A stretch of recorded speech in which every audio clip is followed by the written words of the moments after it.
What exactly is a Thomas Hardy? Well, I'm gonna tell you, Dumbo.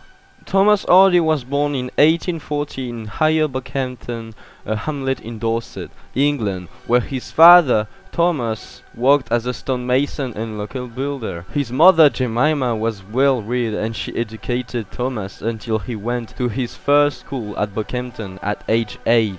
For several years he attended Mr. Last's Academy for Young Gentlemen in Dorchester. Here he learned Latin and demonstrated academic potential. But because Hardy's family lacked the means for a university education, his formal education ended at the age of 16. He then became apprenticed to James Hicks, a local architect. Hardy trained as an architect in Dorchester before moving to London in 1862. He then enrolled as a student at King's College in London, and he then became a pretty successful architect.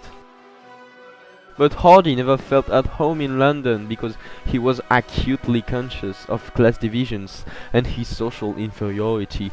However, during this time he became interested in social reform. But 5 years later, concerned about his health, he returned to Dorset, settling at Weymouth, and he decided to dedicate himself to writing, and that's where things start to get real. In 1870, while on an architectural mission, Hardy met and fell in love with Emma Lavinia Gifford, whom he married in 1874. But she died like 40 years later, man. So he married his secretary, of course, who was 40 years younger.